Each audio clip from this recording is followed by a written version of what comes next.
বাংলার দক্ষিণের এক শান্ত কিন্তু শক্তিশালী নদী, এর নাম বিষখালী। বরিশাল আর ঝালকাঠি জেলার প্রকৃতি আর মানুষের জীবনের সাথে নিঃশব্দে জড়িয়ে আছে এই নদীর গল্প। প্রায় ৯৬ থেকে ১০৫ কিলোমিটার পথ পাড়ি দিয়ে বিষখালী বয়ে চলে ঝালকাঠি আর বরগুনা জেলার ভেতর দিয়ে, আর শেষে গিয়ে মিশে যায় বিস্তৃত বঙ্গোপসাগরে। এই নদীর পথ সোজা নয়, এটি সুরপিলাকারে আঁকাবাঁকা। মনে হয় প্রকৃতি নিজ হাতে এঁকে দিয়েছে এর চলার পথ। এর আশেপাশে বাড়িঘর এবং সবুজ বন জঙ্গল একে এনে দিয়েছে ভিন্ন মাত্রা। মনে হয় সবুজের সমারোহে হারিয়ে যাওয়া।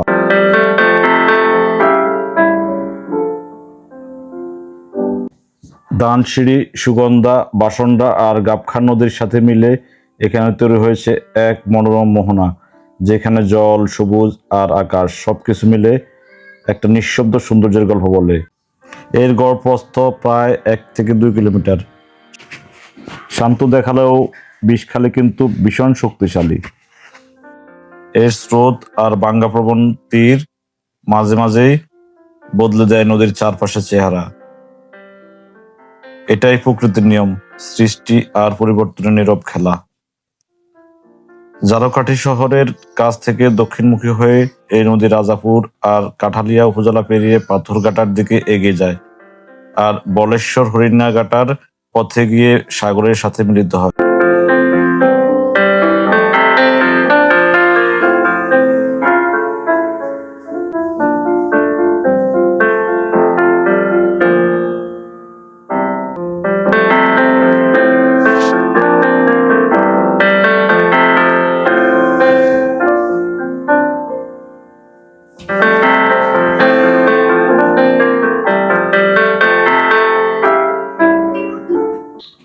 এই ঘাটের পাশেই দাঁড়িয়ে থাকা একটি স্কুল, আর তার দরজার কাছে ফুটে থাকা লাল বাগান বিলাস ফুলগুলো মনে করিয়ে দেয় প্রকৃতি আর মানুষের জীবন এখানে পাশাপাশি হাঁটে।